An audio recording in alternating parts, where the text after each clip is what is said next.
قرآن رہے،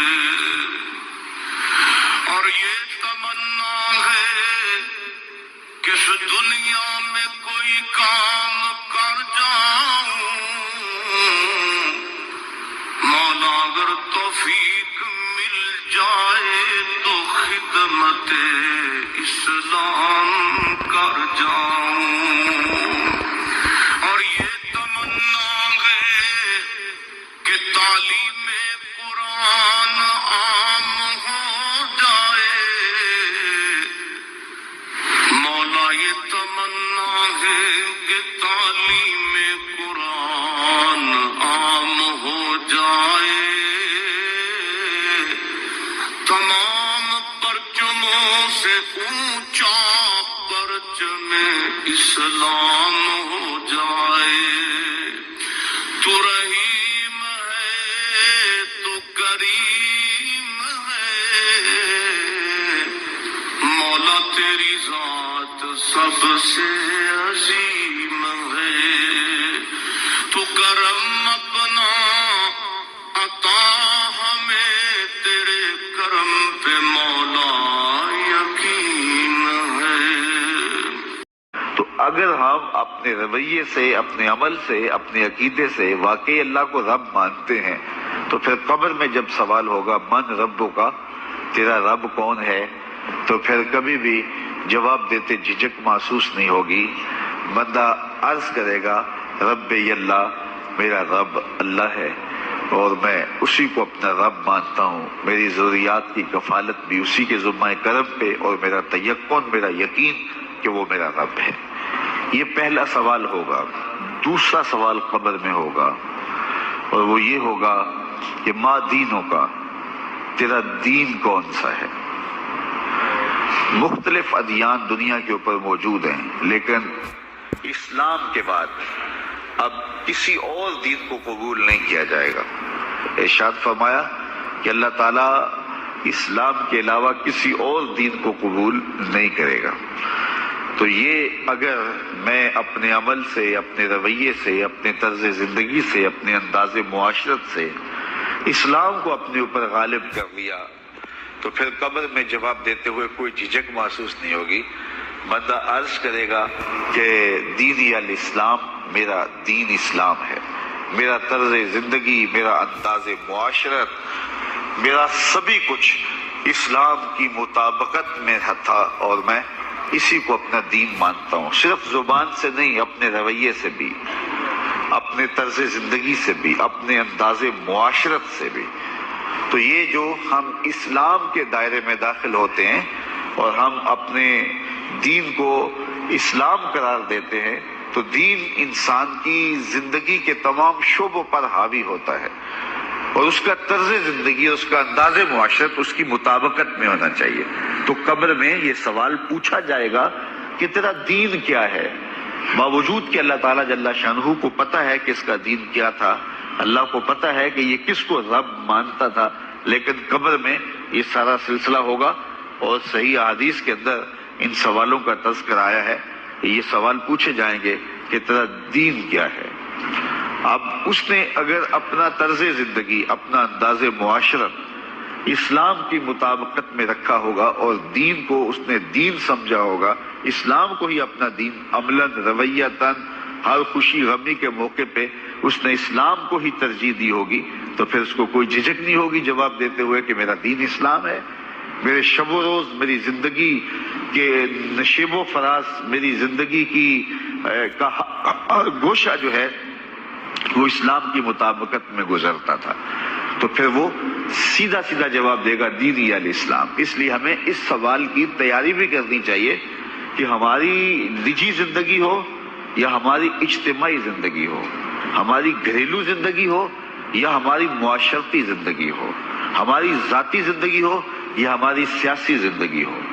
ہماری جس طرح کی بھی زندگی کے جو بھی شعبہ جات ہیں، سب میں ہم دین کو غالب کریں۔ ہم صرف مسلح کے مسلمان نہ بنیں کہ 5 نمازیں پڑھ لی اور ہم کہتے ہیں مسلمان ہیں، روزے رکھ لیے، تراویح پڑھ لی اور ہم نے جو ہے وہ زکوٰۃ دے دی اور حج کر لیا، تو اس سے ہم مطمئن ہو گئے کہ ہم مسلمان ہیں۔ اسلام ایک مکمل اور اکمل اور کامل ضابطہ حیات ہے، اپنے ماننے والوں کو زندگی گزارنے کا پورا اسلوب اور مکمل کامل رہنمائی دیتا ہے۔ ہم نے ہمسایوں کے ساتھ سلوک کیسے کرنا ہے یہ ہمیں اسلام بتاتا ہے، ہم نے بیوی کے ساتھ سلوک کیا کرنا ہے یہ ہمیں اسلام بتاتا ہے، اولاد کی تربیت کیسے کرنی ہے اسلام کی واضح تعلیمات ہے، ہم نے سفر کرنا ہے تو انداز سفر کیا ہونا چاہیے اسلام نے ہمیں بتایا، کاروبار کرنا ہے تو ہم جو ہے وہ کیا کاروبار کو مارکیٹ سے سیکھیں گے یا اللہ اور اس کے رسول سے سیکھیں گے،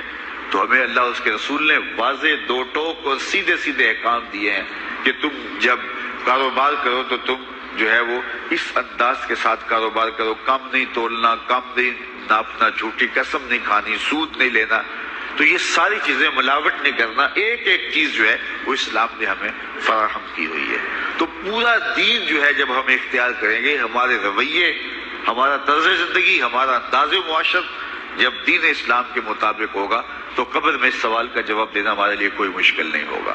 اور اگر ہمارا طرز زندگی کچھ اور طرح کا ہوگا تو کیا صرف یہ کہہ دے کہ ہم مسلمان ہیں؟ یہ تو پھر ایک کافر بھی کہہ سکتا ہے کہ میرا دین اسلام ہے، ایک منافق بھی کہہ سکتا ہے کہ میرا دین اسلام ہے، لیکن ایسا نہیں ہوگا۔ جو ہماری کیفیت قلب ہوگی قبر میں اس کا جواب اس کی مطابقت میں آئے گا، وہاں یہ دنیا کے معاملے یا دنیا کی یادداشتیں نہیں ہوگی، وہاں کیفیت قلب کے مطابق جواب دیا جائے گا۔ یہ کافر جواب نہیں دے سکے گا کہ میرا رب اللہ ہے، کیونکہ وہ عمل سے رویے سے اب اس کو اپنا رب نہیں مانتا ہے، تو حقیقتاً تو اس کا رب اللہ ہے لیکن وہ یہ جواب نہیں دے پائے گا۔ اسی طرح جو شخص اپنے طرز زندگی کے اندر اسلام کو داخل نہیں کر چکا ہے اور اسلام کو اس نے اپنا ہادی رہنما نہیں بنایا ہے تو وہ قبر میں اس سوال کا جواب کیسے دے سکے گا کہ میرا دین اسلام ہے، چونکہ اس کا رویہ، اس کا طرز زندگی اور اس کا انداز معاشرت ایسا نہیں رہا ہوگا۔ اس لیے ہمیں اپنی زندگی کے شب و روز کو اسلامی تعلیمات کے سانچے میں مکمل اور کامل طور پہ ڈھالنا ہوگا تاکہ جب قبر میں سوال ہو تو ہم جواب دے سکیں کہ ہمارا دین اسلام ہے۔ تیسرا سوال جس پہ فیصلہ ہو جائے گا اور اس کے بعد قبر میں یا جنت کا دروازہ کھول دیا جائے گا یا جہنم کی کھڑکی کھول دی جائے گی، وہ سوال تیسرا کیا ہوگا، اور وہ سوال بھی عقیدے کا ہے، بلکہ بخاری شریف کی ایک روایت کے مطابق 3 سوال نہیں ہوں گے، ایک ہی سوال ہوگا، اور وہ یہ تیسرا سوال ہوگا۔ فرشتے پھر پوچھیں گے حضور علیہ الصلوۃ والسلام کے روضہ دور سے اور قبر کے درمیان سے پردے ہٹا دیے جائیں گے اور رسول کریم صلی اللہ علیہ وسلم سامنے ہوں گے، اور فرشتہ حضور کی طرف اشارہ کر کے کہے گا ما کنت تقول فی ھذا الرجل، ان کے بارے میں زندگی میں کیا کہا کرتا تھا۔ یہاں یہ نہیں ہے کہ تو نے کیا کہا تھا یا اب کیا کہتا ہے، جب مضارع کے اوپر کانا یا جو ہے وہ کانا کے مشتقات داخل ہوں تو پھر وہ ماضی استمراری کا جو ہے وہ معنی دیتا ہے، تو ما کنت تقول کا معنی یہ ہے کہ تو کیا کہا کرتا تھا، تیرا لہجہ کیا تھا، تیری زبان کیا تھی، ان کے بارے میں تیری رائے کیا تھی، تو کیا بولا کرتا تھا، کیا کہا کرتا تھا۔ تو یہ حضور علیہ الصلوۃ والسلام سامنے ہوں گے اور یہ سوال پوچھا جائے گا۔ اب ابو جہل سے پوچھا جائے گا ما کنت تقول فی ھذا الرجل، تو وہ کہے گا ہے ہاتھ لا ادری، ہائے افسوس میں نہیں جانتا یہ ہیں کون۔ ابو لہب سے پوچھا جائے گا، وہ کہے گا ہے ہاتھ لا ادری، ہائے افسوس میں نہیں جانتا یہ کون ہے۔ اچھا جانتا نہیں تو پتھر کس کو مارتا تھا، جانتا نہیں تو گڑے کس کی راہوں میں کھدواتا تھا، جانتا نہیں تو اوجریاں کس کے اوپر ڈلوایا کرتا تھا، آنکھیں پھاڑ پھاڑ کے تو ساری زندگی دیکھتا رہا، لیکن آج ابو جہل قبر میں اترا، حضور کی صورت نورانی سامنے ہے اور پوچھا گیا کہ یہ کون ہے، یہ نورانی چہرے والے کون ہیں، تو ابو جہل کہتا ہائے افسوس میں نہیں جانتا یہ کون ہے۔ اچھا جانتا نہیں تو پھر پتھر کس کو مارتا تھا۔ اللہ اکبر۔ اور 14 صدیاں گزرنے کے بعد ایک مومن لحد میں اترتا ہے اور پردے ہٹا دیے جاتے ہیں اور منکر نکیر سوال کرتے ہیں عامر چیمہ بتا یہ کون ہے، وہ کہتا ہے پیچھے ہٹو، پہلے پائے ناز کو بوسہ تو کر لیتے تھے، میں تو مر کے پہنچا ہوں یہاں اس دل ربا کے واسطے، یہ تو میرے بخت جاگے کہ وہ میری قبر میں آئے۔ وہ کسی شاعر نے کہا نا کہ آئے وہ میرے مزار پہ گھونگھٹ اتار کے، آئے وہ میرے مزار پہ گھونگھٹ اتار کے، مجھ سے تو نصیب اچھے ہوئے میرے مزار کے، یہ تو وقت سنور گئے کہ وہ میری قبر میں آئے۔ شیخ عبدالحق محدث دہلوی علیہ رحمہ لکھتے ہیں کہ جب سے یہ سنا ہے کہ قبر میں حضور آئیں گے، پتہ نہیں موت کہاں مر گئی ہے، جی چاہتا ہے زندہ ہی قبر میں چلے جائیں۔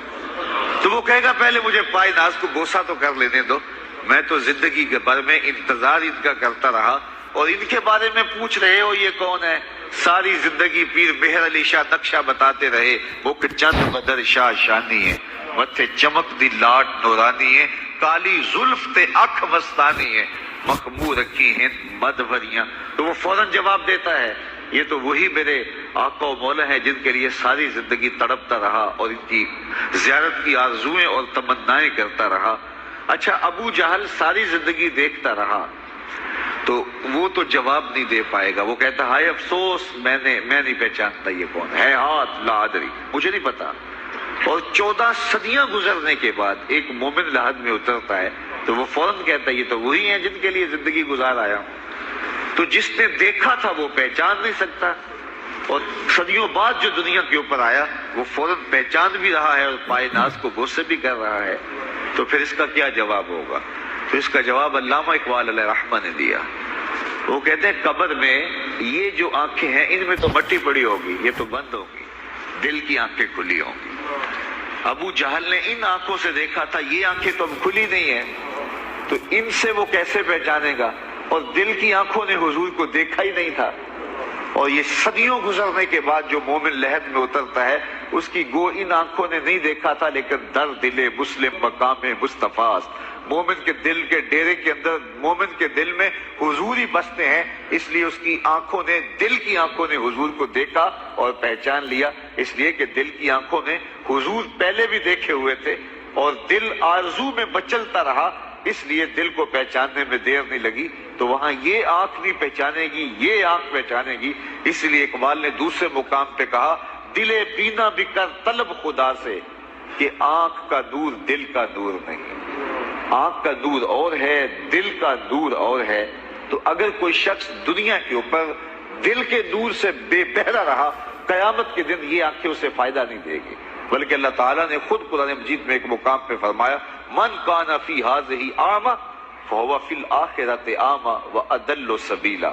جو اس دنیا میں اندھا رہا کل قیامت کے دن بھی نابینا اٹھایا جائے گا۔ اس سے ان آنکھوں کی بے نوری قطعاً مراد نہیں، کسی مفسر نے نہیں لکھا، بلکہ وہ تو واضح حدیث میں آتا ہے جو دنیا میں ان دو محبوب چیزوں سے آزمایا گیا، اللہ تعالیٰ قیامت کے دن اسے صلہ عطا فرمائے گا۔ یہ جو دنیا کے اوپر نابینا ہوتے ہیں، نابینا ہو جاتے ہیں یا پیدائشی نابینا ہوتے ہیں، تو یہ دنیا کی لذتوں سے اور دنیا کے نفعوں سے لطف اندوز نہیں ہو پاتے، یہ بہت بڑی آزمائش ہے، جہان اندھیر ہوتا ہے ان کے لیے، لیکن قیامت کے دن اللہ تعالیٰ اس کا بہتر صلہ ان کو عطا فرمائے گا جو دو ان محبوب چیزوں سے آزمایا گیا۔ تو اگر وہ دنیا پہ اندھا تھا حقیقی طور پہ، اور قیامت کے دن بھی اندھا اٹھایا جائے گا، یہ تو پھر مناسب نہیں ہوگا۔ تو یہ جو قرآن نے کہا جو دنیا میں اندھا رہا وہ قیامت میں بھی اندھا اٹھایا جائے گا، تو اس سے ان آنکھوں کی بے نوری قطعاً مراد نہیں ہے، اس سے دل کی بے نوری مراد ہے۔ تو دل اگر بینا ہوا، دل اگر روشن ہوا، تو پھر قبر کے اندر بھی دل دے دیوے دی روشنائی جاوے وچ زمینہ، تو پھر وہ معرفت رسول کا سبب ہوگا دل کا اجالا، اور پھر حشر کے اندر بھی جو ہے وہ دل کی آنکھیں روشن ہوں گی۔ تو جس نے اپنے قلب کو دور معرفت سے، دور ایمان سے اور دور محبت سے منور نہیں کیا ہے، تو وہ قبر کے اندر، حشر کے اندر نابینا ہی اٹھایا جائے گا، اور یہ قرآن کی صریح نص ہے۔ تو اب ابو جہل نے ان آنکھوں سے دیکھا ہے، لیکن جب سوال ہوتا ہے بتاؤ یہ کون ہے،